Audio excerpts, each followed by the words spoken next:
Hi, everybody. I'm Rayana Starr with Christy Duckett Harris. Yay, the one and only.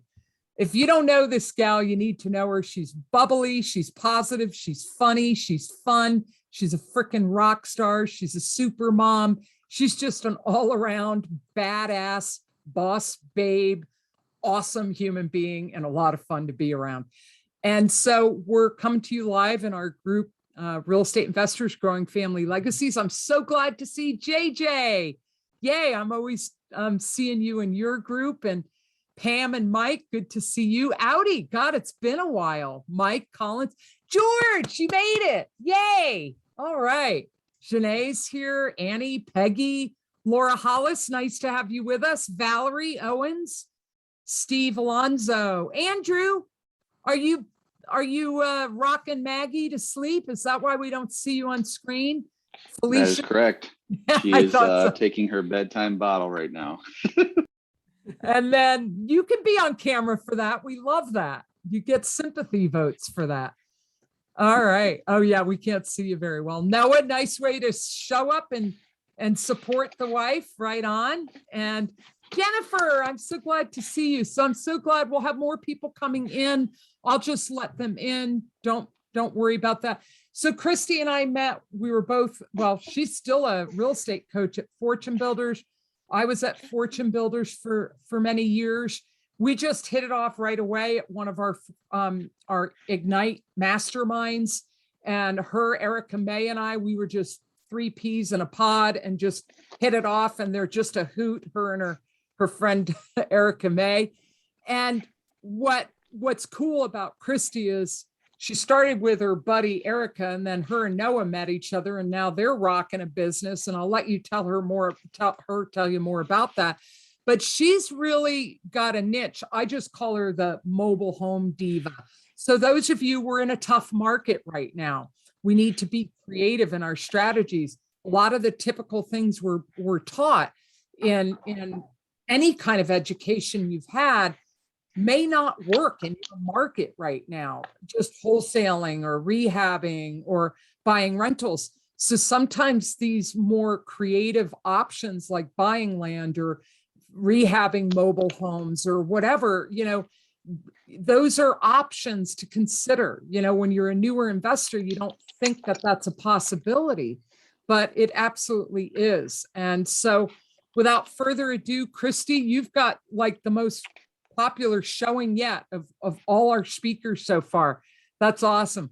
And so I just want to hand you over, Christy. I'm so excited to have you here. Appreciate you taking the time. Noah too, everybody else.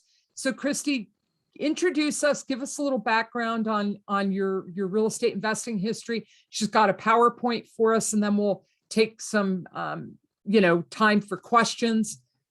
Take it away, babe. Well, I first and foremost want to just say, I love you, Rihanna. You're amazing. So thank you for putting all this together. Second, it's so amazing to see so many faces of people that I've coached or just met, or I've, coached you voice coaching, but face wise, it's great to see your beautiful faces on here. So super cool to see that. And I've had some calls with some of you about mobile homes. And Noah and I, as Rihanna was saying, Eric and I started investing in 2007. And we still invest together. We own multiple properties, long-term buy and holds. We have a property management company. We are in Columbia, South Carolina, so not too far from some of you on here. And my husband, Noah, and myself have just built on that business. We have 3 rehabs on the market right now. 2 are actually selling next week. And we've kind of merged into, for those of you that follow me on social media, we have 2 little boys who are very active. So that requires the passive income route, right? To not have to work all the time. So we have multi-units, short-term rentals, we do travel nurses, we do mobile homes, you name it, we've done it. And I think most people know me mostly for the mobile homes because that's such a unique investment strategy that a lot of people are not using. And really my goal this evening is to show you what you can do with the mobile homes, because I know some of you are getting those leads and you're just throwing them to the side. And I tell everyone that could be an extra passive income property. That could be an extra 50 to 100K a year on top of your business. That's probably a heck of a lot less competitive than the single family homes. And I don't care what market you're in right now. I've coached everywhere, and literally I'm getting the same thing over and over. As soon as I get on a call, everyone says, it's so competitive right now.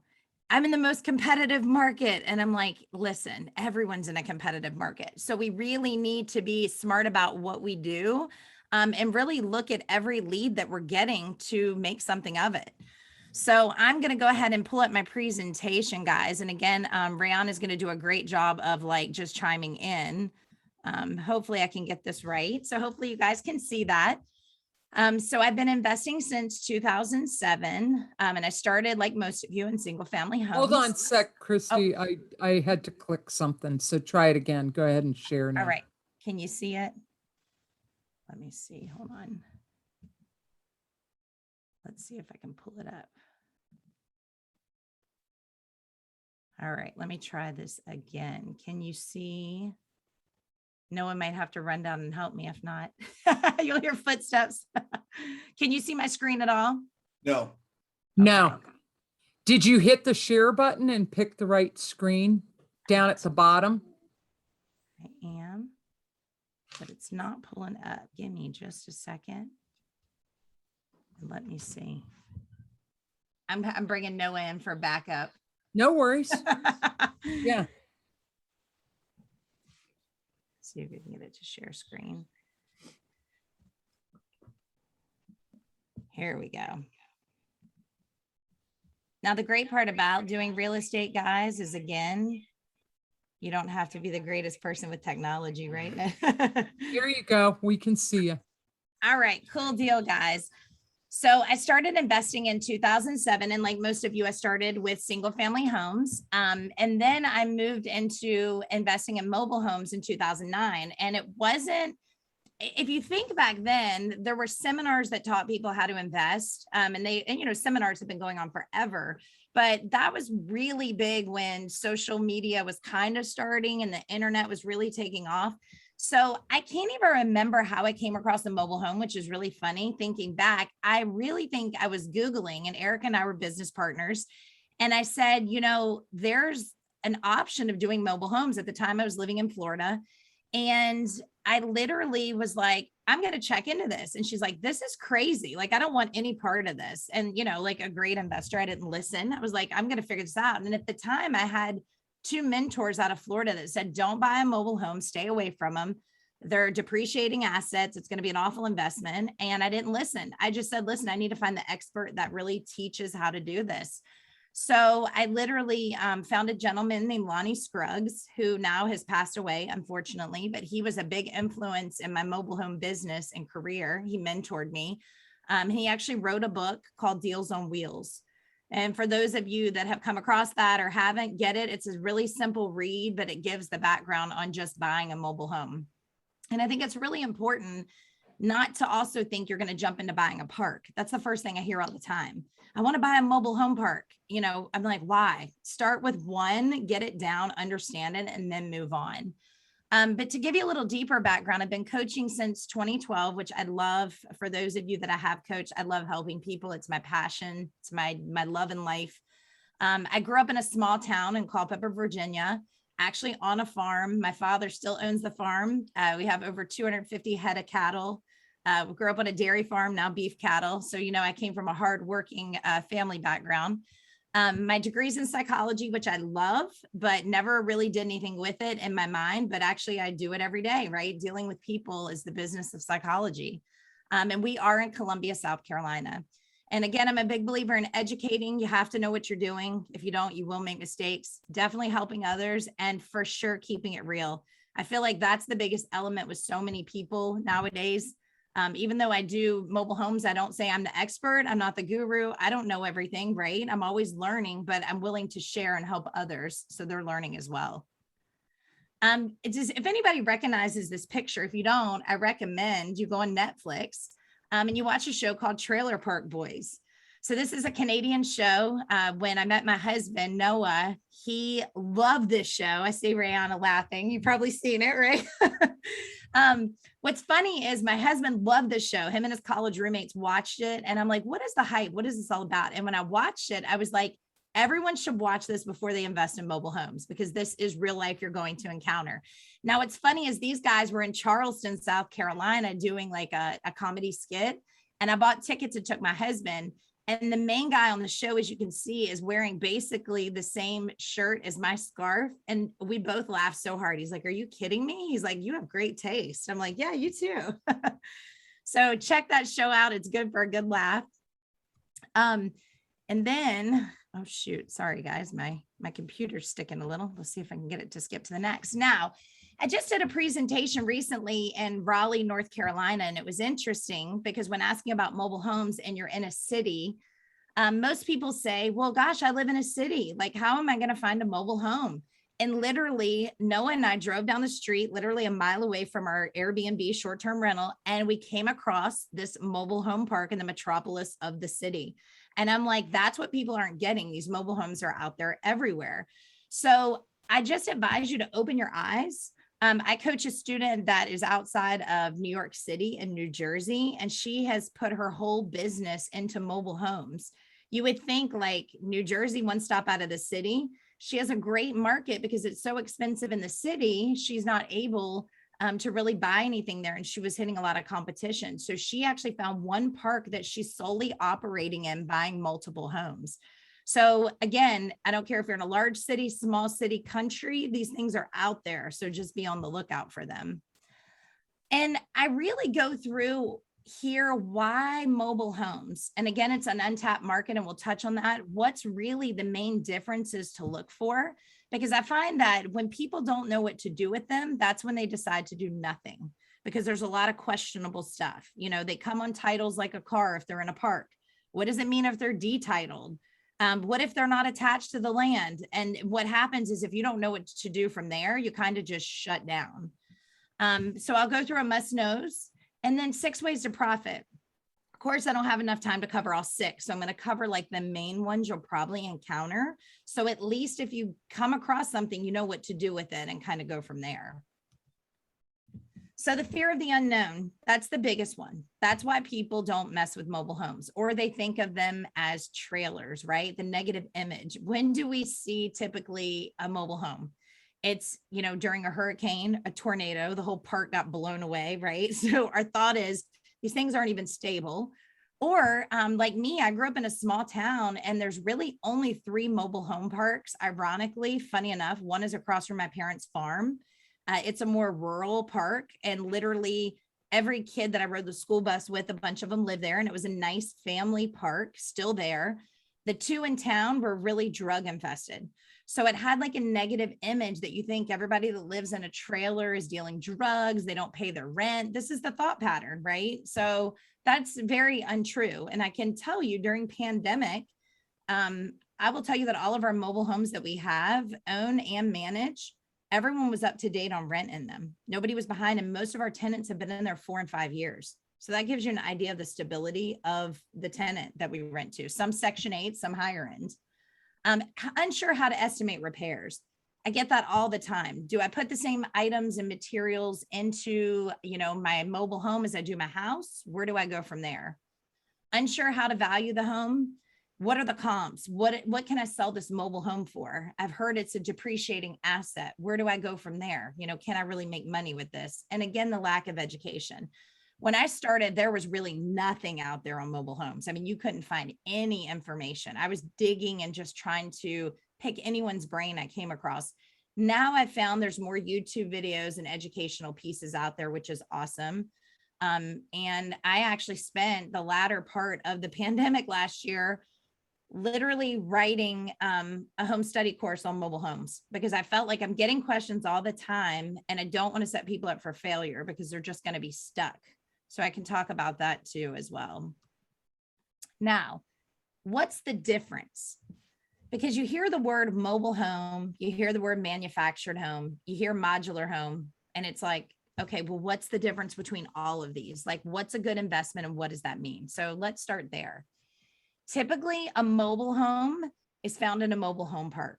And that means it's really still mobile. A lot of times the axle, the wheels, none of that's taken off. It's just kind of set on concrete block, but you can still go back and move that. Okay. There's a beam down the middle. If you've ever looked under the mobile home and you pull back the skirting, you'll see that there's a concrete block that usually sits on, or wooden pillars, and you can move that. So everything's still left on the home, just like a trailer or a mobile home. Now in 1976, it was June 15th, 1976, HUD came in and said, listen, everything before this time is considered a mobile home. Everything after 76 is considered a manufactured home because it has to meet better, more sturdy guidelines. So that's really interchangeably. I sometimes still call mobile homes that are newer mobile homes instead of manufactured, but they really are manufactured. Now on the front of the manufactured home, when HUD came in and built those standards, they also put a little metal plate on the front of the mobile home, or if it's a double wide, there's one on the front and the back. And that basically says, hey, listen, this HUD tag says it's up to HUD standards. And this is really important if you're going to resell that home, okay? Because you can get financing on these homes to resell them. So there is an opportunity, like we just flipped a mobile home on land that was detitled and we sold it to a buyer that got FHA financing. So it's really important to know, people tell you can't get financing, you can't sell these things. That's very untrue. And I just actually found out, and I can't remember offhand the lender, but please reach out for me if you're looking for someone. I found out that there is a company that will actually fund buying mobile homes, which is great. So it used to be private money, hard money, or like the ways to go, but hard money was hard to find. There's actually a lender out there that will allow and help with purchase, which is great, especially older ones. I think it's 21st Mortgage is one. No, they're one you can sell and get financing on, but they're not. This is like a hard money lender that will actually put up the money, which is cool. But 21st Mortgage is one, correct? We sold one on that to a FHA buyer. So on a manufactured home, only utility connections are inspected. So literally what happens is you have to get with the county. They're going to come in and they're going to say, hey, when you hook up this to the meter, and you run the electrical, we're going to come and sign off on that from the inspector. So they're going to have certain guidelines. Ours actually inspects a little more than that. We have to have the stairs at a certain height and different things like that. Now for a modular home, guys, if you haven't seen one of those, and I recommend get on the MLS and pull all these up. So a modular home is actually a home that is like a stick-built home. It can actually be comped out with a stick-built home. Now remember, all of these are built in factories and pieces and put together. But a modular home is an actual house. So that's a little different. So when you're comping a manufactured home, you want to make sure that you're comping against a manufactured home, not a modular, because you'll be way off and get very skewed numbers. But a modular home is built to the same standards of a stick built, and you have to come in with a code inspector and go through all that. So write those things down if you got them, because that's really super important. Now, the single wide is a single. So when we think about double, we think of two pieces. So if you live, especially in the South, so if, and I'm sure anywhere across the US, but typically in the South, if you're on the interstate, certain days of the week, you'll pass trucks and they have pieces of the mobile homes and you can't even get around them. And it's super annoying, but it's usually two pieces. It's a double wide or a single wide. They're delivering somewhere. So no, the dimensions are basically a 14 by 80 on some of the older single wide homes. And this is important if you're working in someone's park and you're moving homes into them. It's important to find out what the actual space of the park will allow you, like length and width wise, because a lot of these older homes are very small. And if you go and buy a new home, the dimensions are going to be completely different than an older home. So that's really important to know. The 3-bedroom, 2-bath floor plans, just like houses, they do give the best return on investment. But I will tell you that we have some 2-bedrooms, 2-bath that do very well as well. And a lot of people, it's just affordable living. I mean, that's what people are looking for nowadays, especially with the pandemic and, you know, cutting costs and really looking for something in the right location. So know that a 2-2 can be a good investment as well. But I think if you're reselling to flip, always go with the 3-2 as well. Now a double wide is 2 pieces. So you think of 2 single wides put together and it has a seam down the middle. What to know about those is typically single wides you'll see a lot of times in older mobile home parks. Double wides you'll see on actual land. And once they're set, a lot of times in land or a park, the double wides, they barely ever move again. So they're more kind of transitioned into a place and just there for good. But they're typically 40 by 60 wide. And again, they have 2 VIN numbers on them. And we'll kind of talk about the breakdown of the VIN number and the title and all of that information when relating to the mobile homes. Now, the HUD tag and data plate I talked about, in the bottom left of the screen, you can see me pointing at something. That's actually the HUD tag. Now, that HUD tag is usually red and metal, but it's faded out on a lot of the older homes. Now, I've heard the myth, hey, if you buy a home and it doesn't have that HUD tag, you can't resell it and you're stuck and you can't get rid of it. I actually had a student I coached years ago reach out to me. Christy, I remember you talked about mobile homes and I bought one. Now I don't know what to do. Like, where do I go from here? She's like, there's no tag on it. I remember you saying that's important. There are ways to actually find that. There is a website. I think it's right up in the right-hand corner, IBTS. If you go to that, you can actually get your HUD tags and you can actually get your data plate and all that. So what happens over time, guys, is if these mobile homes are rehabbed and renovated at some point, there's a data plate on the inside, usually of the electrical box, the master bedroom closet, or the kitchen cabinet. So what happens is people don't keep these items, and what it says on there is where it actually came from, what dealership it was bought at, what wind zone. So if it's on the coast, it has a certain wind zone that's different from inland, and all that's on that data plate. Well, once that's removed, if you don't have that, now it's like, oh my gosh, what do I do? And you need these items when you're selling a house. It's important when you're flipping it to have this, not so much when you're renting it and keeping it as a rental. But that being said, you can go to that website if you don't have something and you have one or the other, and you can actually apply and get that. Now, every mobile home has a VIN number, but again, this is, tricky, because what can happen is it's sometimes on the tongue of the front of the mobile home. And when that's actually removed and taken off, if the VIN number is not on the mobile home or the mobile home is very old, you're not going to be able to see it. It's rusted over. So it's really, really important if you're just buying the home to make sure there's a title with it that has the VIN number and all that on it. So all these pieces are really important when you're buying a home, and making sure that the person that actually owns it is on the title is actually the owner of the home as well, just like a car. So how to value or pull comps.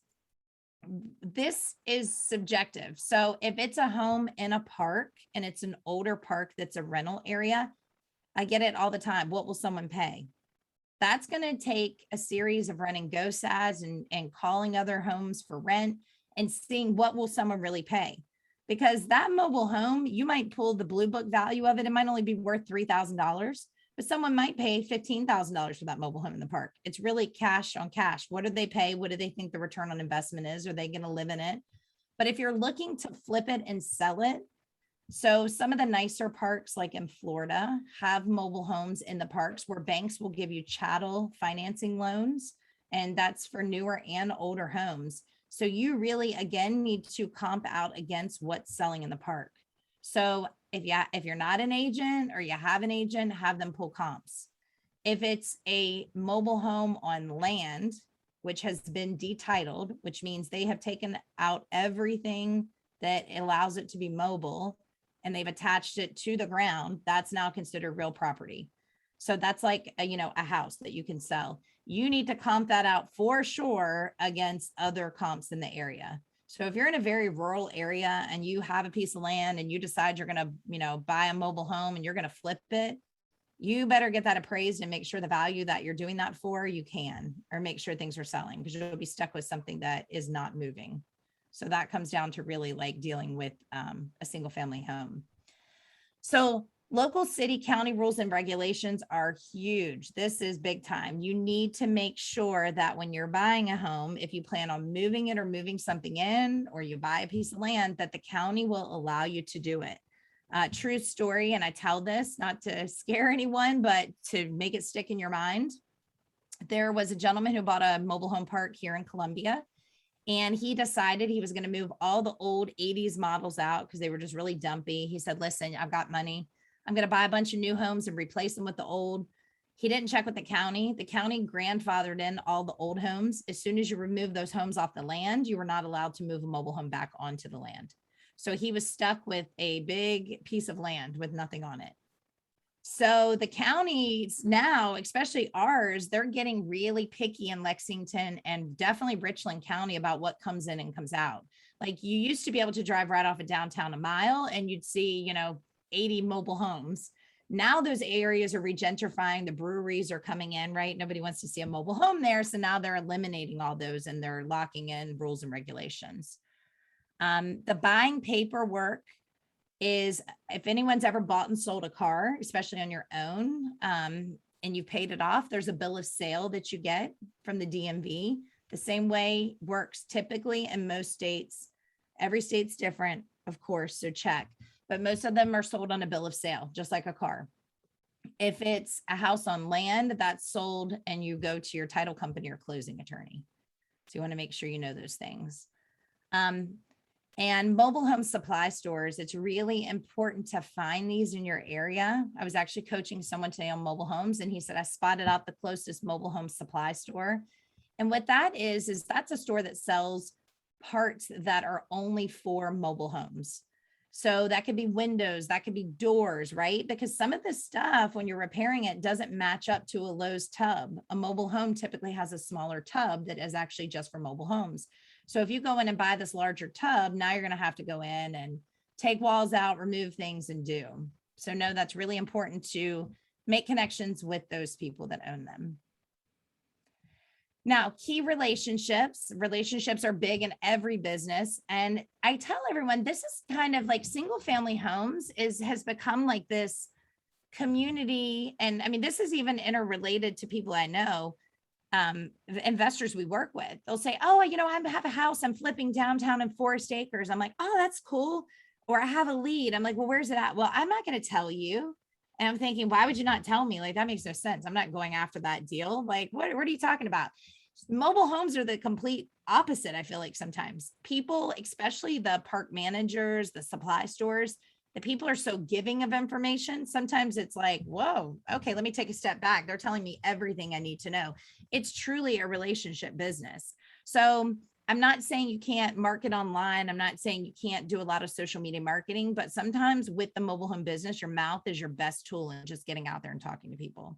So I look for park managers. If you're looking at buying a home in a park, if you're looking at selling a home in a park, you need to make good relationships with the park manager or owner. They will make or break your deal, because you can't just go in and buy a home that you think you're going to flip or rent, because they might have certain restrictions and regulations who moves in and out of that home. So you could actually go in and buy a home that now you're stuck with. Mobile home movers, really important. These guys know everyone. They know deals, they know leads, they know where everything is. So plus they're going to be moving homes for you. So I think it's a really good idea to make and build a relationship with them. Same thing as dealers. There's a lot of people now, and it's happening in our area. And I know Michael's on here. I know he's asked about some mobile home stuff, buying land and then buying a brand new mobile home. Actually have an investor down in Charleston that I have a great relationship with. He is actually buying land with older homes and swapping them out with newer. And he's flipping and making on average 55 to 85 grand on a mobile home. Not even rehabbing it, just taking the old one and selling it, moving a new one. So you need a dealer that can get you deals on homes at discount or brand new. Mobile home inspectors, just like housing inspectors, they know everything. They know a park that's been condemned. They know somebody that's looking to sell. So again, these are great relationships to build. We talked about mobile home supply store owners and brick mason. So you'll see that some of the mobile homes have the old skirting on them. When we're flipping them to sell, it's not necessary to put the brick around the foundation, but we like the brick around the foundation because it makes the house look more like a home. So a good mason is really important to have on your team. Plus, again, they know a lot of connections. And we've used them in our single family business too. So realistically, you're going to need them on both sides. So the 6 strategies we talk about are buy and move a used mobile home in someone else's park, which I'm going to talk about this evening. I'm going to talk about the fix and flip with the real property. And then there's other alternatives is selling a mobile home with seller financing. And I suggest, guys, brush up on owner and seller financing. I don't care if it's your mobile home or it's a house, you need to know the strategy. This is a huge strategy that I always throw out there on every deal. I don't even care if it's on the MLS. I always ask for owner financing just to see if someone will take it. Wholesaling mobile homes, land home deals. That's where you're removing an old home off and then you're putting a new home on, or you're developing land to put a mobile home, and sell as a turnkey investment. So all of these are strategies that we've used. And literally it's, you know, a lot of these kind of work the same with single family homes. Like a lot of this you're already doing. It's just knowing the little nuances with the mobile homes. So buying a used mobile home and moving it into someone else's park. We did a great job of doing this. This was Erica and I. We scouted out several, we like broke down the Columbia market. We scouted out several mobile home parks. We looked for the best mobile home parks in the best locations.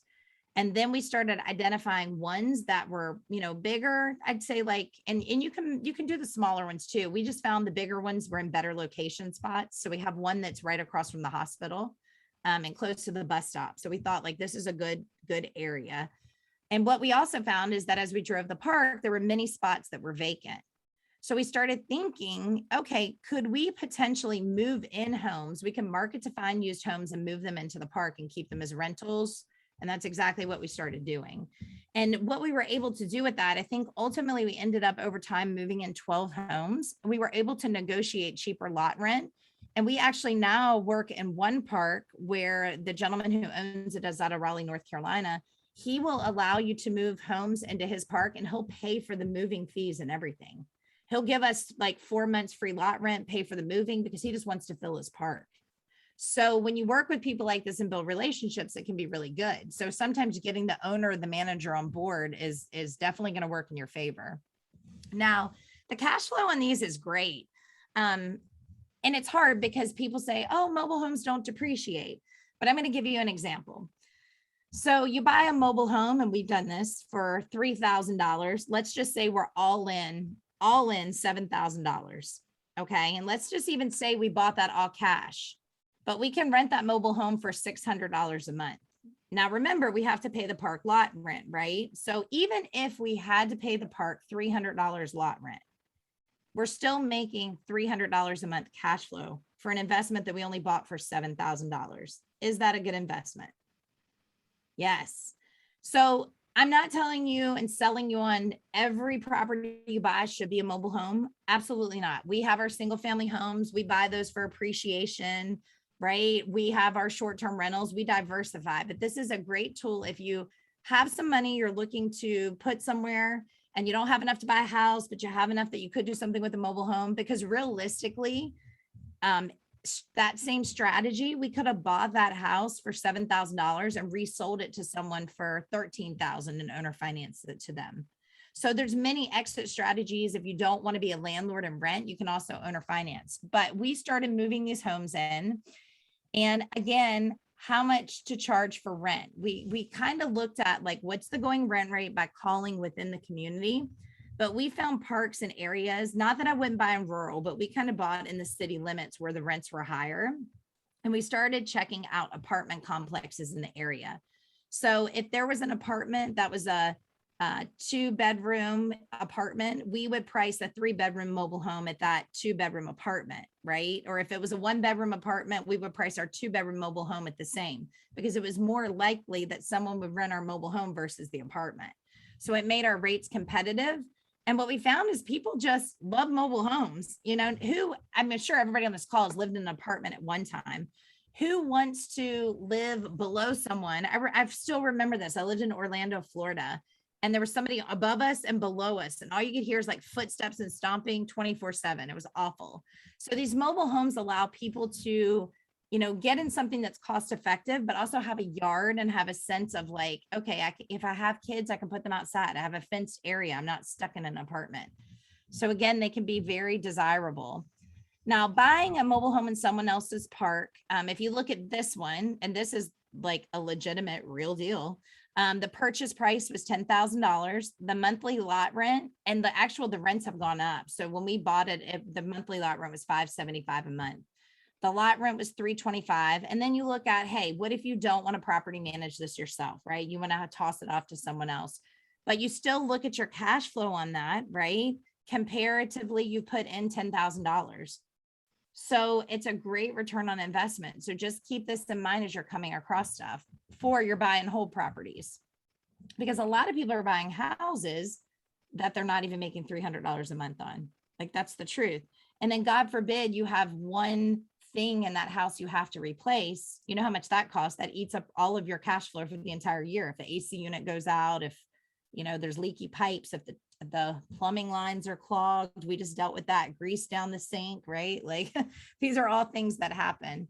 So, and I like the mobile homes because honestly, if you fix the plumbing in those, it's very rare that you have any other issues with them, because plumbing leaks are one of the biggest things I feel like in mobile homes. And the problem is the floors are made of almost a particle board. So a lot of times the water just seeps through that and it ends up giving you soft floors over time. But if you take care of that, 9 times out of 10, you put in a good renter, you're not going to have an issue. So strategy number 1, own a rental in someone else's mobile home park. Of course, again, let's cover the advantages. It's a simple way to start with low money down. We've used private money to do these. We've used our own money. You could use, you know, if you've got an equity line, very simple things, right, to put in. We're not responsible for the park maintenance, which I love. I have owned mobile home parks and they can be great and they can be awful, right? Like, you have issues. We have one that was on a well. If the pump went out, guess what? That was just a nightmare. We had to get that replaced. Then we had DHEC on us. So there's issues, the goods and bads that come with everything. And it's great cash flow opportunity. Be aware of high lot rent. This is a deal killer. In some areas, if you're in a California market, the reality is sometimes the lot rent's going to be $800 to $1,200 a month. But the reality is it's an expensive market to rent. So when you're looking at housing, it's the same thing. So our market, I would say average lot rents are probably now $200 to $325, depending on what they cover. Changes in park ownership, guys, this is huge. I cannot enforce this enough. And I'm telling you this because I've been through it. Have a contract in place with the park. Okay. Yeah. Have your attorney draft a contract up. You know your lot rents. You know what happens if they, you know, because what's happening is some of these parks end up selling and some other buyers coming in and saying, oh, I know lot rents are $225, but we're raising them to $400 a month overnight. And what does that do to your cash flow? It kills it, right? Plus you want to have stipulations in there because, and you know, really, if you're renting them, you're subletting. So if that tenant isn't paying lot rent, you're responsible for the lot rent. So you have to think about these things, right? If something were to happen, you know, would the park owner cut me a discount on lot rent? Do I have these signed agreement? Because it will be a full-on battle. Water bill, how is the water paid out, right? Is it individually metered? All these things. But most importantly, does the park allow renters? And I think that's really important because when we move someone into one of our homes, we have to run a background check and present that to the park, and the park has to approve that background check. So that could be good and bad, right, for you. So you need to make sure you know the rules and regulations before you move it in, before you start buying in a park. That's really important. So this is one of our flip case studies. So this is cool. This is an actual one that's considered real property. This was a D-title mobile home that was attached to the land. And this was on the MLS. Now it's getting a little harder. As you know, everything's competitive now. Even our mobile homes are selling for like ridiculous amounts right now. It's crazy. I pull up daily. One actually just popped up on the MLS and I had my agent literally call. As soon as I saw it, it was only live like 5 minutes. I said, hey, call this agent, right? And it was a mobile home on a piece of land that hadn't been detitled. And it was like 45,000, but the comps were 130. I was like, quick, throw in an offer. They'd already taken an offer that fast. So most of the mobile homes now are selling, even not fixed up, pretty high. So we're going to start doing some more off market stuff. And to give you an idea too, for those of you that are using RealFlow, in there, you can actually go in and look for mobile home leads in there. So you can actually look for absentee owner, which is cool. And I'm sure there's other CRMs you can do that, but I definitely know in RealFlow, if you're using that, they're in there. So listed on the MLS, this was 50,000. And what's interesting is when you start doing enough real estate, you start to recognize what's going on with the property before you ever buy it. Like I already know, oh, this is a tired landlord. I could tell from the pictures. I'm like, this is somebody that bought a house and got hosed on it. Sure enough, it was a grandmother that bought it for her granddaughter, and her granddaughter trashed the house and moved out. This poor woman, she was left with this home. So it was on the MLS for 50,000, and it wasn't awful, but it wasn't good, right? I had to go in and rip some subfloors out. It needed a new roof. The AC was fine. It just needed to be fixed. So it, you know, it was pretty much a full renovation, 30 grand. And I would tell you on average, most of our mobile homes, double wides, were renovating between 30 and 40 grand, full everything. And I'm saying like roof, AC, nice flooring, all of that. Now we did pull comps on this and we knew it would sell for 110. I felt really confident. I felt like I could probably get a little more, but 110 was like my safe number. And we ended up negotiating back and forth, and we ended up purchasing it for 37,000, which was awesome, like killer deal. And again, like the rehabs on these are so fast. We were done in like 4 weeks or less, which was cool. So you can see on the picture on the top and the bottom, pretty, you know, gross, but like a nice house. The thing I hate about these mobile homes, as you can see, they kind of design the kitchens that it makes the floor plan really choppy. It's almost like not a desirable floor plan. And what we do is we rip out all the cabinets, all the flooring, and we use laminate. We use Lowe's in-stock cabinets. And this, and then other one I'm going to show you, we didn't even put granite countertops. We could have, but it really wasn't necessary. And I get this a lot, you know, do you guys sheetrock your houses? Do you pull out the Luan and the wall coverings? No, we don't. We actually paint over those. There's no reason to sheetrock. It's not going to pull a higher value in our market. If you're up north, maybe you do because it's a little colder. But again, I'd look at comps because it might not be necessary and you're just throwing away, you know, money just to throw away money that could be profit. So on the bottom right, you see that we went in and we took that nasty like one piece out, and we literally put in 2 vanities. The garden tub that's in the back, we actually just sprayed that. So we have a guy that refurbishes bathtubs and showers, and we had him come in and do those, which was awesome. And that's the finished product. Can you believe that? I mean, that's a mobile home. That's as nice as like some of the houses we flip, honestly, for 150 or below. And we legitimately use all that same flooring and cabinets in our single family homes. And what was cool about this house, and kind of makes me laugh, people were having their agents take them to see this house. And when they got there, they're like, but it's a mobile home. Like, we're confused. It looked just like a house on the MLS. And I'm like, that's exactly what we're doing. Like, so we target the good school districts in areas where we know housing is pretty expensive, but you can find affordable mobile homes. So it allows people to buy and get their kids in that school district. So like, this was like a win-win. And this one is one we found right down the street in a better school district in Lexington County, which is super desirable. And this was, again, like a mobile home community. So, and actually behind this, ironically, it's pretty much a mobile home community. But then to the left, you see like that house in the background. There were 3 new construction houses built in that community too. So people were buying lots and building houses. So I was like, this is a great little area. Now we went in, I talked about the brick mason. We actually bricked the bottom of this mobile home just to make it look a lot nicer and more desirable, because it just kind of like, and I'll show you a picture. It really gave it appeal. But this was listed on the MLS. Ironically, one of our good friends who is an investor had the listing on this, and I called him and he was like, oh, I'll take you to go see it. He's like, it smells like cat pee. It's awful. Him and his wife do nothing with mobile homes, still won't. So they took us to go see it. And I was like, so Jesse, I know this is your client, but like, really, what's his bottom line? He's like, yeah, I can't tell you that. You know, I can't tell you that. I'm like, okay, will he take 50? He's like, yeah, he'll take 50. I was like, all right, cool. So we purchased that for 50, put 30 grand into it, and we sold that for 125. And that's a neighborhood like I was just targeting left and right, because there's also vacant land. I thought, ooh, we could buy land and move a mobile home, right? There's a lot of opportunity. But let me give you an idea of this one. Hold on, Christy, just pause for a minute. Yeah. This is incredible. I mean, when I'm adding up the numbers of those 2 examples, you're making $40,000 and $50,000+ on a mobile home, folks. Most people aren't making that on rehabs of single families, you know, so who by a show of hands, who's open to the idea of getting in the mobile home park business, right? Mobile home business.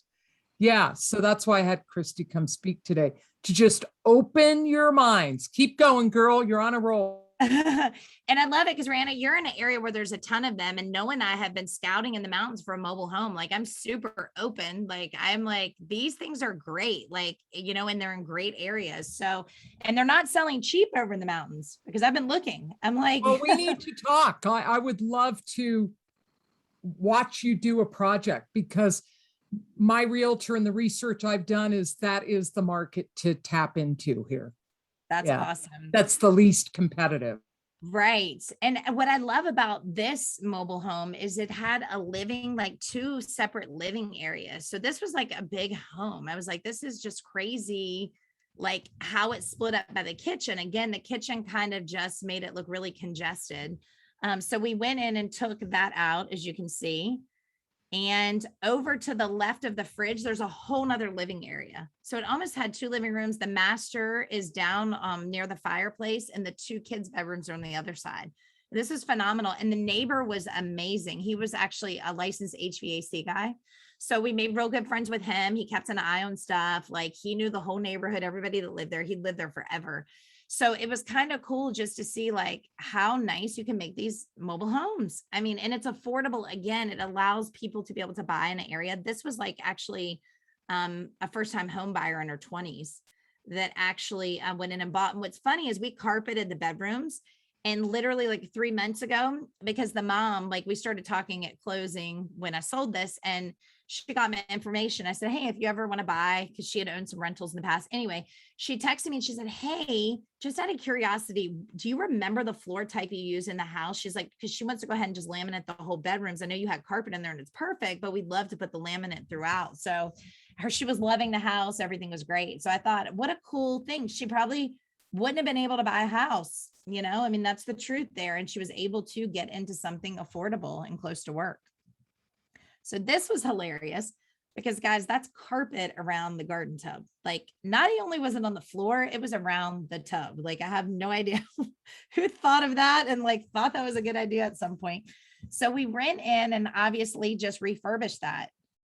I mean, can you believe that? Like, this is nice. Double sinks, like that's the master bathroom, and in front of the toilet, there's actually a stand-up shower.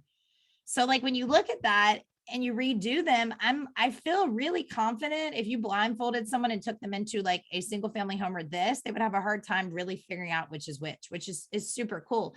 And that's been like our big product selling point when we flip them, is make it look like a house, because everybody's selling their old mobile home with the green carpet and the nasty whatever, and they're just not going in and changing it. They just added a little sizzle. You know, it makes a big difference.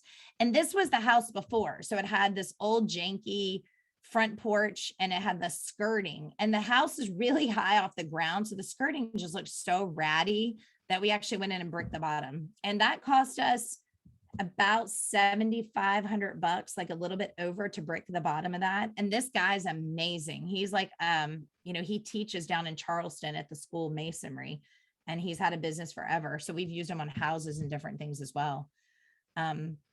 But this, I would just want to show you. So I told you for the last year during pandemic, it was so funny because, as you guys know, life came to a halt. We were virtual schooling our kindergartner. We had our other son at home. We didn't know this as of last year, but our 5-year-old actually was diagnosed with autism as well. So we're learning and navigating that and getting him back in school. But during that time period, I had been saying this literally since 2008, early 2009, like, I think I'm going to write a book on mobile home investing.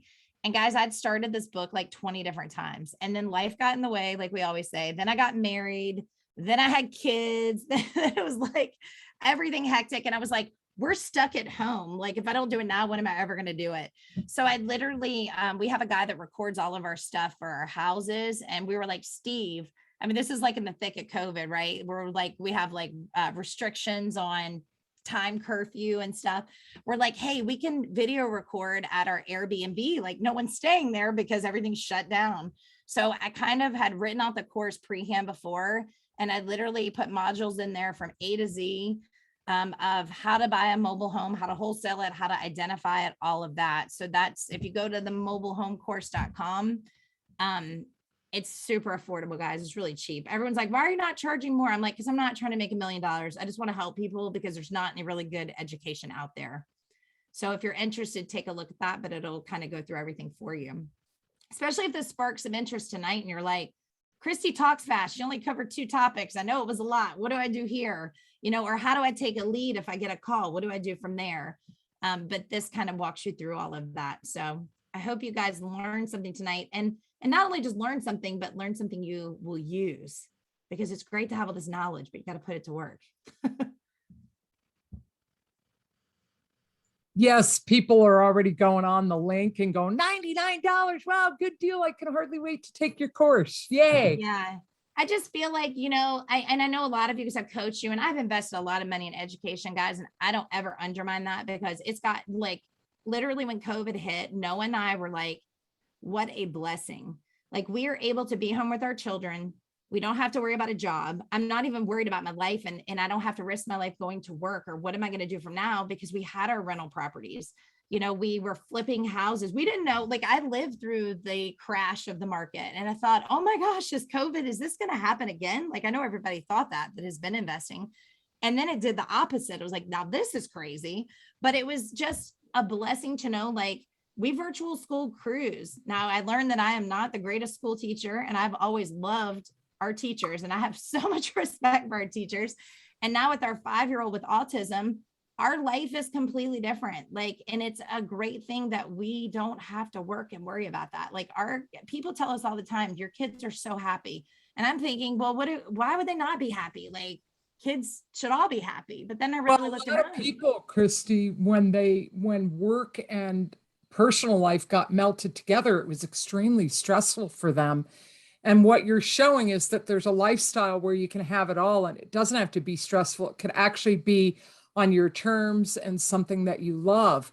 So I want to just say thank you. Like, I already adore you and respect you and Erica and the whole mobile home thing. And we're basically neighbors, and I want to connect with you one-on-one. But when you first told me you were going to create the mobile home course, and it was like about a year ago, and you showed me the little ebook, the little, like, the beginning of it. Right. You know, it's so cool to see how far you've come with that, how you've materialized that idea. I appreciate how affordable it is. I want you and Noah to feel comfortable promoting, you know, just sharing like you do in other real estate groups, just about your projects, what you're doing. Share about this course in the group, because it's affordable, folks. And we have to be creative in this market right now. Mobile homes, you're not competing with as many investors, especially when you're a market like I am in Asheville, North Carolina, in the mountains, and it's mountains and country.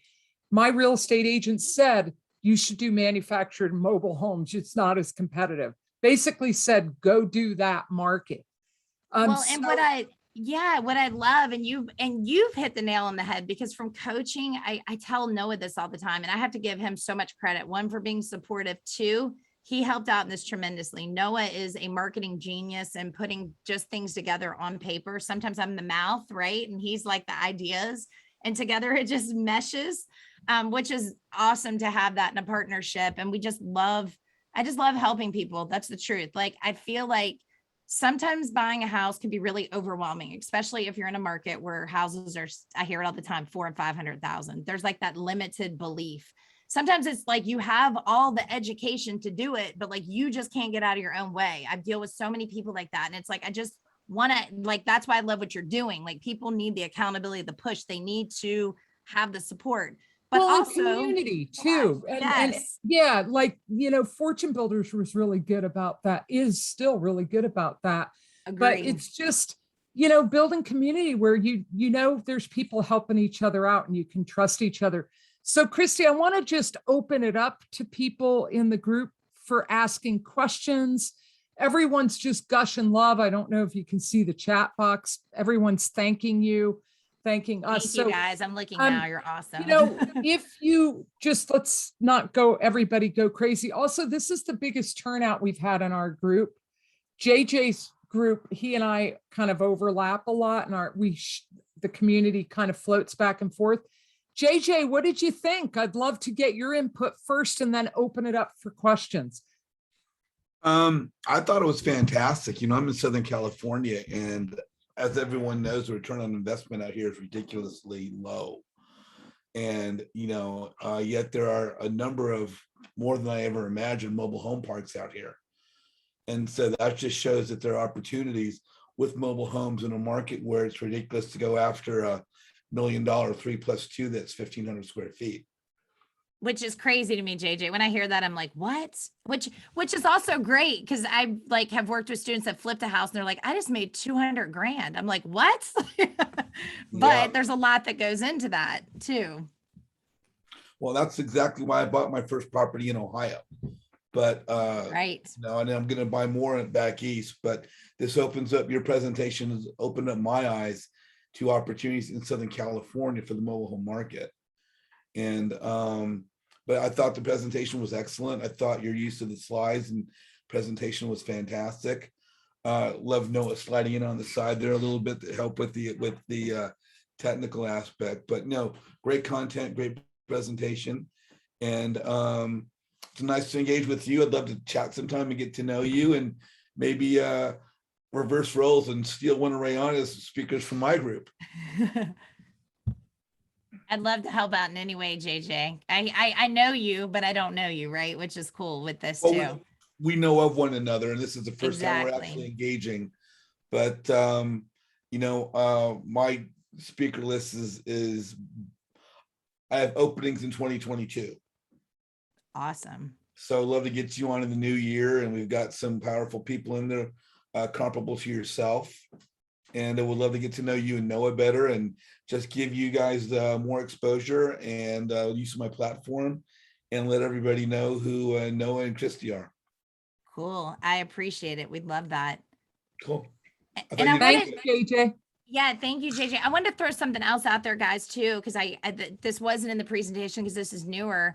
I've been coaching someone also on buying a mobile home and doing an Airbnb on short-term rentals. So don't discount that. Like, that is also an option of doing, like, near the beach, near the mountains, wherever. So keep that in mind, because I know short-term rentals, I believe in those. We do travel nurses and short-term rentals, and I love them. And I think this could be an affordable way to get into one too. So just keep that in mind. Noah's funny. Christy is greater than Noah, whatever. Noah's crazy.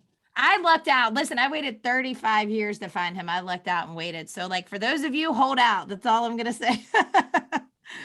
So who has questions?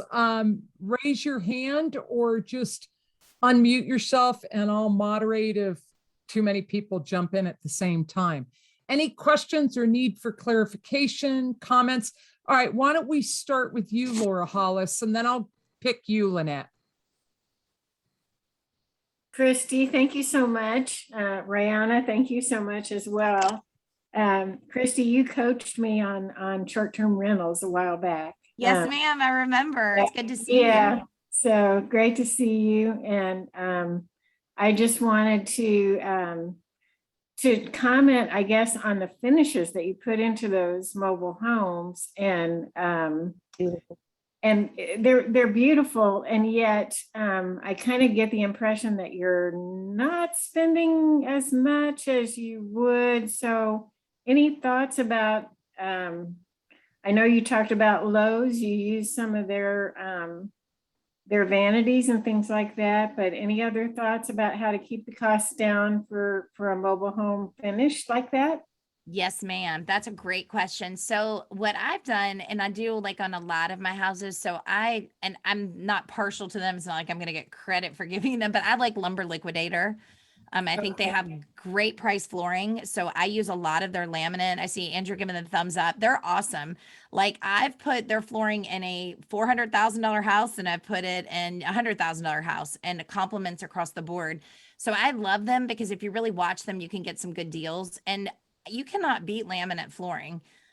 It is indestructible. I have it in all my short-term rentals. So there, I use the Lowe's in-stock cabinets.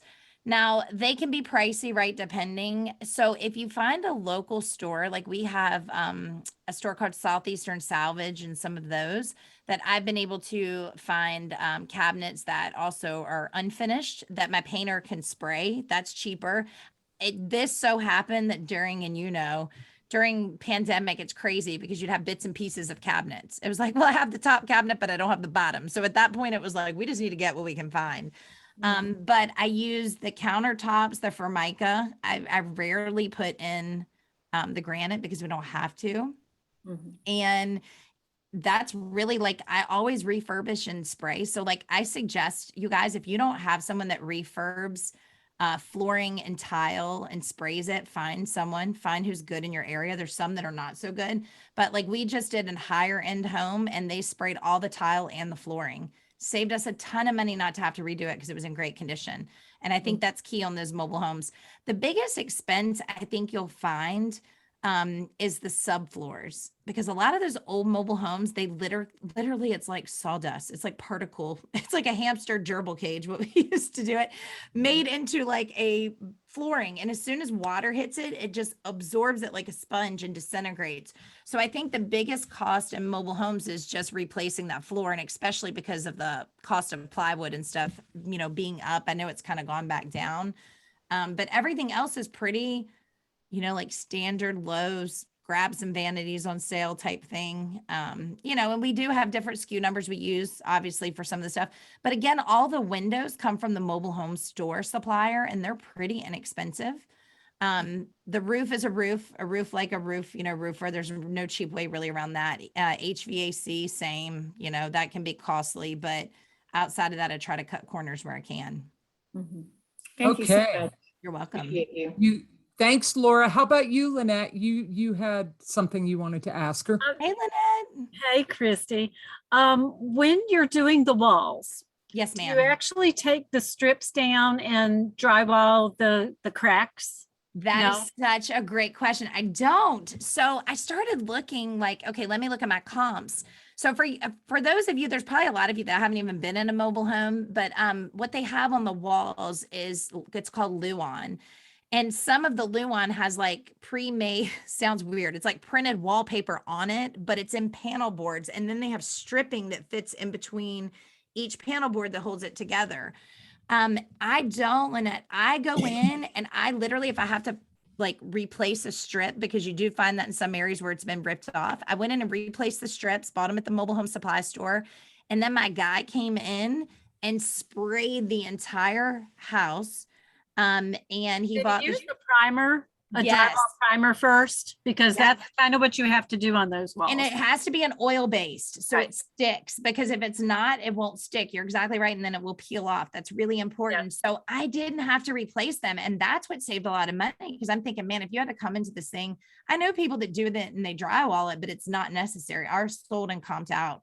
If you maybe are in a higher price market, you might say, okay, let me drywall it, like New York, my students selling them for much more. That makes sense. And they have colder climate, but down here in the South, you're fine to stick with that.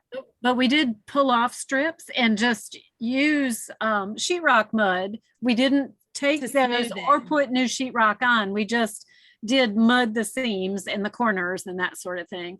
Perfect. I so don't even that's think you not- had to though, right? Because that costs so much extra time and labor. Now I've done that too on wallpaper that we could not get off the wall. I've had my guys skim and mud it like legit, because Yeah. it's like, this is not coming off. But I think, future forward, depending on how much you spent, I think you could have popped the strips and just sprayed it and been good. Nobody said anything about it. Because again, they're like, it's a mobile home, right? Right. So Lynette, that's one thing. I actually got one under contract right now, so I'm happy to walk you through it since you're local, and then we can kind of Cool. Yeah. take you through the learning curve. It'll be like the fourth one I'm done. Yeah, I just showed my rental today. Yeah. I was a few minutes late. A young couple and their moms came and saw it. So they'll be in next month. Congrats. Good Yeah. job. So we're going to move on so that Janae has a question, then Cynthia, then Peggy. And I'll just make sure. So just keep in mind that there are quite a few people here that are curious and interested. Please don't just jump in. Just raise your hand. I'll make sure you get called on. We'll make sure everyone's questions are answered before we wrap up, we promise. Okay, so Janae. Yeah, great. Awesome stuff. Thank you so much for presenting this, Christy. Thanks, Janae. One question, well, a ton of questions, right? But when it comes to hiring contractors to do this, is there like a special type of contractor who knows what they're doing? That is a really good question because again, when we think contractor and pulling permits, what do you have to do? And you're not really ever, I guess you could take out a wall, but it's not a load bearing wall like you think of in a house and doing. So I do use permitted electricians and plumbers, like always, right? Roofers, because those are like the big keys that could really be an issue. Everything else, I'll have somebody that isn't necessarily licensed, but definitely insured, because you really could have a handyman, or like my flooring guy lays on my flooring. And he doesn't have to be licensed to do that, right? He's a flooring guy, but he's insured. So I think you can get away with using good handy people to do it, because again, the budget is less and you pay for the markup again on the GC. And it's like, do you really need a GC? And a lot of my people now, and I know this, everyone's not doing this, but I've grown to a point where I have a lot of subs and I kind of GC my own jobs. Like they know where to go. But if I have something major I have to do, I hire the GC to do it. But I found in these mobile homes, it's really easy to find a professional painter to paint and come in and do his thing. And then you got a flooring guy to do that. And because it's smaller, it's faster, and I feel like it goes smooth. Okay. So I think you could just find a good handyman, or go to like the mobile home supply store and ask them who they know. That's a really good way. Yeah, because I was thinking, I don't know what's behind those walls, because you were talking about hanging cabinets and things. I'm like, is there even studs? There are. So Okay. this is cool. Like go online, because it's so funny, because for people that haven't really been in them or know them, you're like, what goes on behind these walls, right? So there's studs behind them. And again, they're built in a factory. So it's like they're cranked out in pieces, but there are studs behind it. And that's where that Luan's kind of hung up on that, and the electrical. So it's kind of like a house, right? I guess, just not as sturdy built up. But on the coast, they are wind zone approved. So they have to be built to a higher standard to withstand wind, on the coast. So they're built well. Some of the older ones you'll find like they have more leaks, but the newer ones definitely like a house. Very cool. And then just going off of the wallpaper and the Luan and all this kind of stuff, is all of that covered inside your course too? Yes. those Actually, details, it was right. funny because when Lynette was like, do you take this off? I was like, I actually talked about that, because I would literally was like, if it's a rental, you can do this. If it's a house, you do this. So yes, I do cover that through there. Awesome. Thank you so much. I Cool. appreciate it. You're welcome. Thanks, Janae. How about you, Cynthia Ware? Hi. Hey, Cynthia. That whole talk is was awesome and off the top. It was cup running over. It's a lot of good information. Awesome. But I was walking. I go in different communities and walk for dollars. Love And it. I had went through this this affluent that you got to go through just regular $100,000 houses to get to this affluent area. So it was a road that was kind of making a V. So I went. It looked it's dark, right? And so when I went through in that direction, it was like a ghost town of mobile homes. Okay. Ah, It was like a ghost town, and most of the mobile homes looked like they were empty. So I'm walking, going back to the main, going through this mobile home park that's probably deserted. I heard a car. I heard a door shut. I heard a car start. So there is some people still, probably not many, still living in that mobile home area. where do you live at, Cynthia? Oh, I stay near Savannah, Georgia. I stay Oh, about there an you go. hour. Okay. Yes. Okay. Yeah. I've got a couple people I coach down there in different areas, especially on the outskirts, like Brunswick, and those areas have a lot of mobile homes.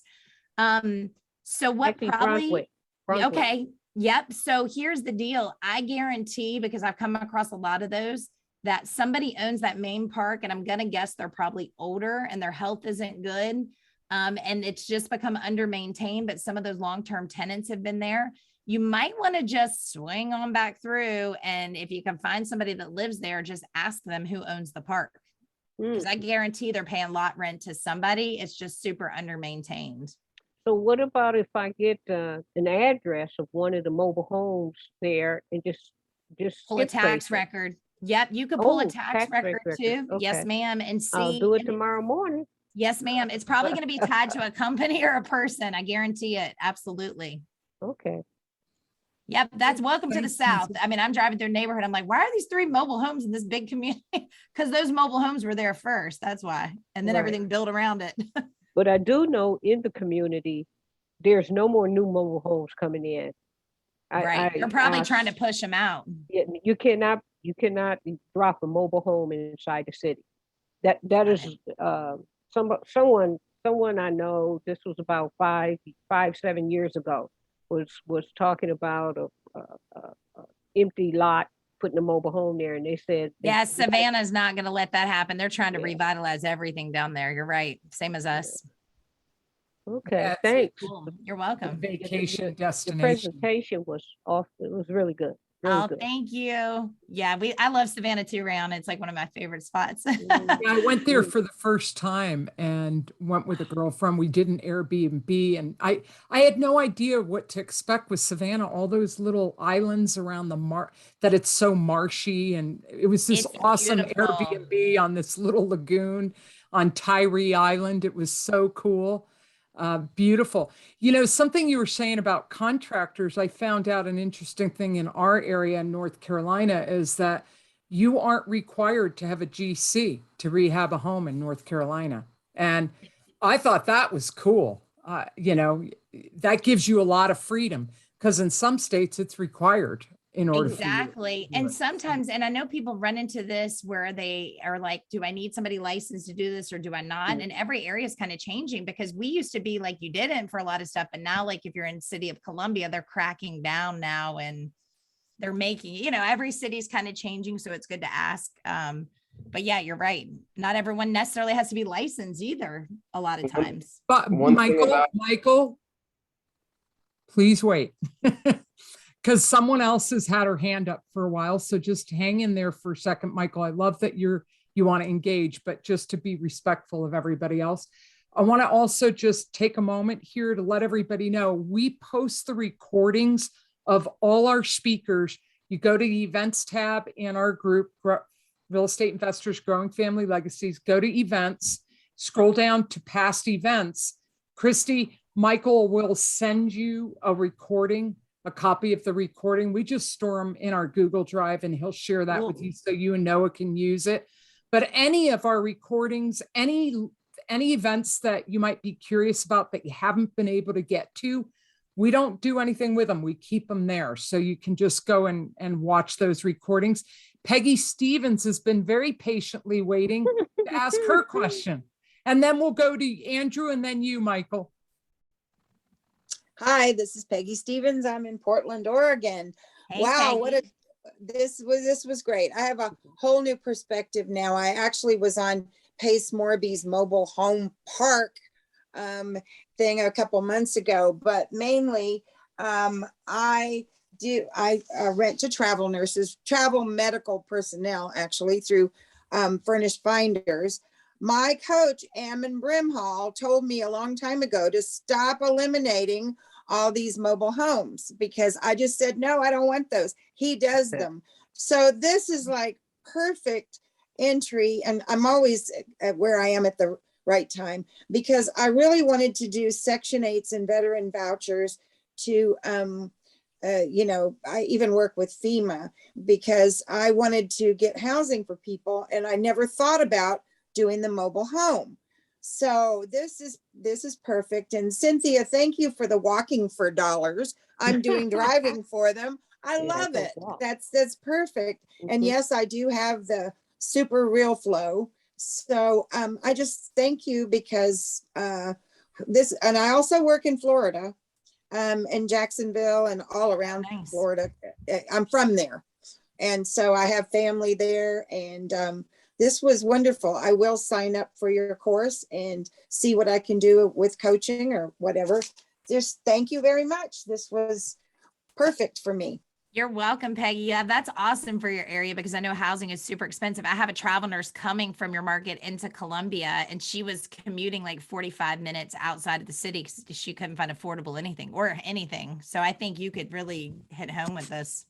Well, I'm actually really close to several of the hospitals, and I am a nurse also for a lot of years. And so I get connections with the agencies that are bringing them looking for housing. I have mine tenants in my 3-bedroom apartment also across the street from one of the big hospitals. But I also try to help them other nurses get housing when I know they're coming into work at our hospitals now. Well, I'll keep that in mind because we do travel nurses. We have 6 of them here in Columbia right now. So if I've got anybody, I'll send them your way too. That's awesome. Yeah, and I go through Furnished Finders. Me too. They're amazing. I love them, and you can even get the contracts through them, and they're very, very helpful. Good, awesome. Thanks, Peggy. I love that. And something that before I call on you, Andrew, because I know you and Christy have a past relationship, but I wanted to just mention that I had a friend who's actually one of my real estate investment partners who just fell in love with this area when I moved here. I met her in Baja, and she Airbnb'd because I didn't have guest space available for her. She rented an Airbnb, and I think it was in Mills River, Christy, and it was a mobile home. And I'm like, okay. And we walked in, and it was beautiful. And it was like a CT Homes or like some of your projects that you showed, like it was beautiful. I'm like, whoa, I could live in this mobile home. It was really a beautiful, beautiful place. Hey, Michael Collins, before I jump to you, Andrews, Michael Collins is actually a GC in North Carolina, and he made a comment to me. So I wanted to just have you, Michael, share a little bit of clarification on contractors in North Carolina. Sure. I actually have North and South Carolina. So in our CE, there's a couple different things that you run into that, like for North Carolina, anybody doing work under $30,000 does not need to have a license.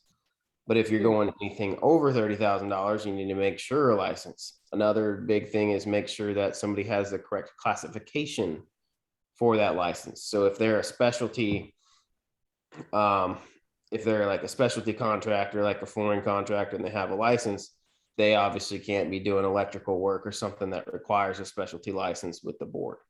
So that's something that goes back and forth between North and South Carolina, but definitely check your municipality. I live in Myrtle Beach, so Myrtle Beach has one, Horry County has one, City of Conway has one, City of Surfside Beach. So you have all these different municipalities, and you need to know what boundaries you're playing in, because it can change very quickly. Like City of Conway, for instance, if you're doing demo and you don't have a permit on the door, the city can come and give you a stop work order. Ask me how I know. So it's happened to me twice. So that's just something to kind of keep in mind when as you go through it. Part of the reason thanks so much for that clarity, Michael. And we're going to move on to Andrew Castine. Had a question for you, Christy. One of your past hey, students. Christy. Hey, Andrew, congrats on the selling the practice, by the way. Thanks. Big deal. It's a little loud. Sleeping babies. Okay. I think I got it. I was looking around 21st Mortgage. That's the company, right? For mobile home lending. Yeah. That looks awesome. Yeah, they're if you can find a mortgage broker in your area that works predominantly with mobile homes, that's your person, because they'll have 21st is one of the biggest like financial ones for selling. But there's also a lot of little ones out there. But if you find that broker, that's key, because they know, because mobile home financing for selling is a little bit different too, right? Like the debt to income and the different criteria for that if it's older or newer. Mm-hmm. Cool. So The big thing I'm thinking about, I actually just had a lead come through this morning. Somebody owns 3 mobile home parks that are in complete disarray. They're about 25% occupancy. Where are you getting mobile homes for like $7,000-$10,000? Because by me, they're like 50K. And as we were just chatting, I was goofing around and I found one that's around the corner from a ski and golf resort that can rent for like $200 a night, short term. Yeah, your So- area's crazy. We know that, which is a good thing. So here's what you can do or try. You might not be able to find them that cheap, but I guarantee you can find some cheaper. If you market, so if there's a park somewhere around where you're at and it looks Around like the corner. park, yes, just put up a "We Buy Mobile Homes" sign, Okay. a bandit sign, literally "We Buy Mobile Homes," or in an area where you see a lot of them. Because I feel like when you do that, you'll get people calling. But I would pull up Real Flow and look and see, like, you know, what's kind of in there, if there is anything concentrated around your area. But usually I'm buying them if they're in the rural part, like of the area. So like we live in Columbia, which is the city. There's a rural area called Gaston, and there's a ton of mobile homes. That's like 20 minutes outside of the city there, and they're pretty cheap. But usually that dilapidated park, like Cynthia, I think, was talking about in Savannah, like, what are all these vacant mobile homes? I'm with her. Why are all those homes vacant? They probably need work, but you might be able to get them for really cheap. You know, you're going to put a little money in them, but you know, usually the older parks have some affordable ones. Gotcha. Can you buy them from across the country and ship them around, or is that too expensive? It is. So here's just like everything with the pandemic. So I was talking to my investor down in Charleston. It's just taking longer to get them from dealerships and do. But what I'll tell you is I've got someone that I coach that is in Fayetteville, North Carolina. And he took a park that literally is downtown Fayetteville. And I'm talking had like 2 or 3 homes in it. And he got his mobile home dealer's license and started buying homes. He got his dealer's license and he's What? buying them, yeah, out of Georgia. And it's not that hard to get your license to do it. So he got them out of Georgia and he's buying the True, they're called True Built mobile homes. And I think they're the 2-bedroom, 2-bath. And he was getting them. Now this was like, you know, right before the pandemic. So I don't know how much has changed, but he was getting them for like 28 to 30,000 a house, brand new. Wow. Which is actually a heck of a deal. Yeah. I'll send you some information on that. I'll look it up Okay. and see and ask him. Thanks. That might be a lead for you to get some, you know, newer. The hard part is you get these really old ones, and then you got to go and refurb. So if you don't get Right. them low enough, it's like, I might as well buy brand new.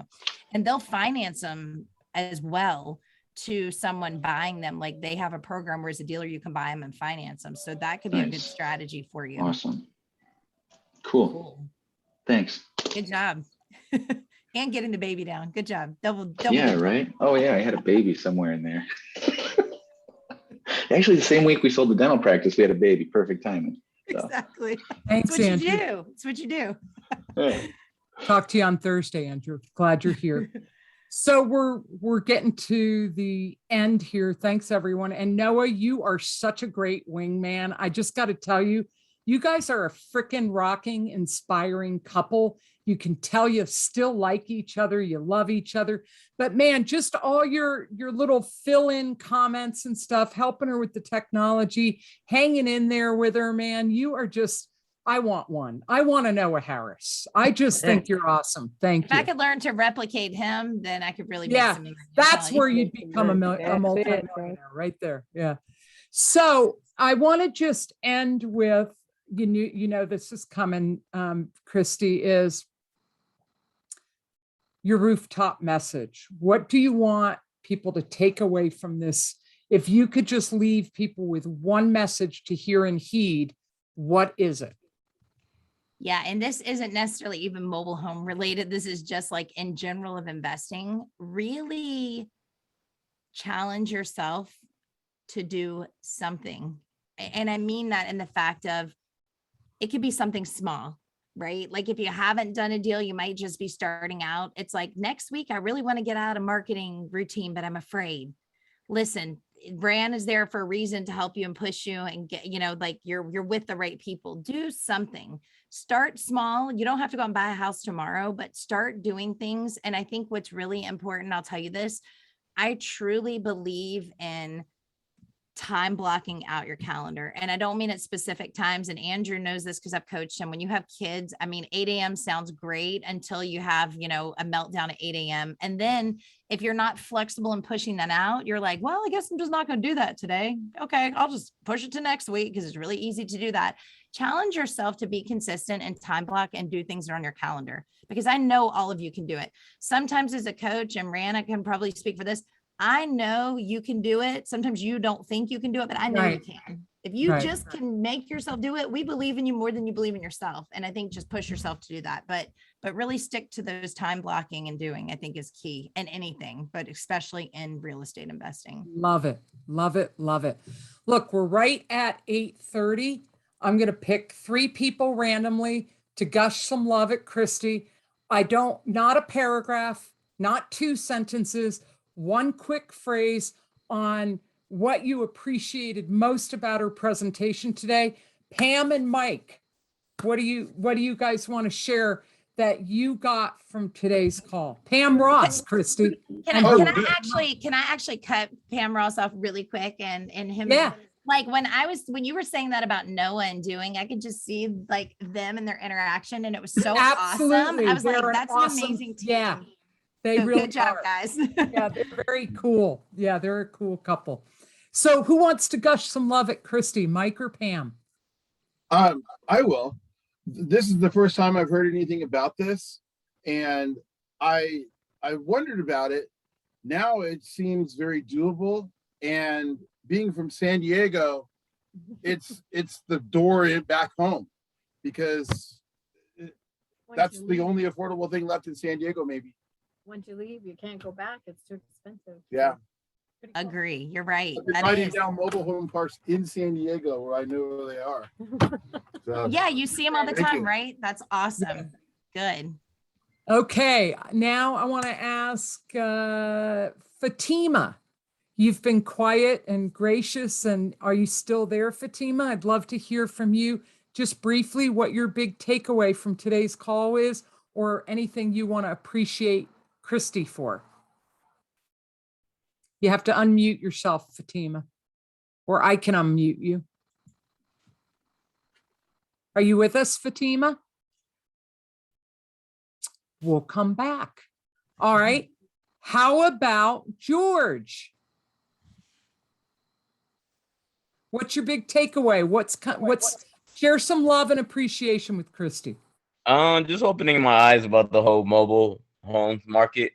I always thought it was just a private property, or just it's harder to, get through the process. And it seems doable as far as the price range. So Christy helped me open my eyes, and now I know why. When I signed up for Fortune Builder, he suggested I talk with Christy, and I think I should be able to get in contact with her again. Absolutely. Awesome. Rush it. That's right. Yeah. I thank you, Christy and Rain. Thanks, George. Thanks, George. How about you, Chris Sandier? What's your big takeaway or any appreciation you want to share with Christy?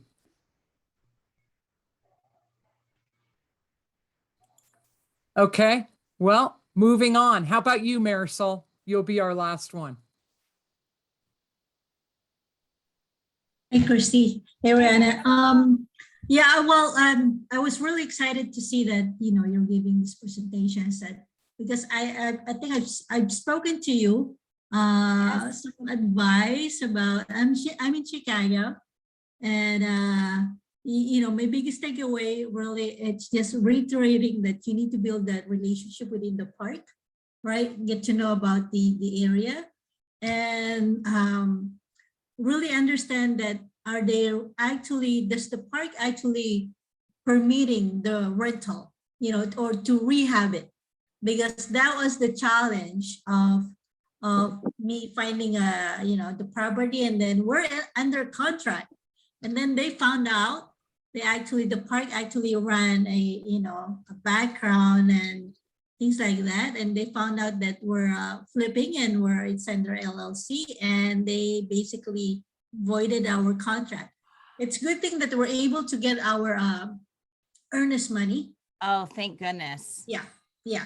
So it's just like, oh, okay. Because we were, we told the manager, but then the manager ran into the office And then they said, no, we're not allowing, a flipper where, so anyway, so we went through the whole thing, and it's a great experience. I mean, we were running the numbers. The numbers was, I call it, I've been telling it to everyone, the numbers for the mobile home, it's very sexy. It's a sexy numbers. So It you really just need to is.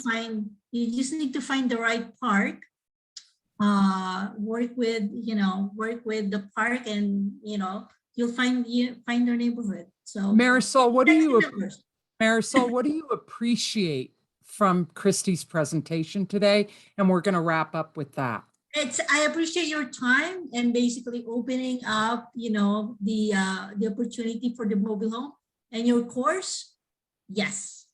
All right.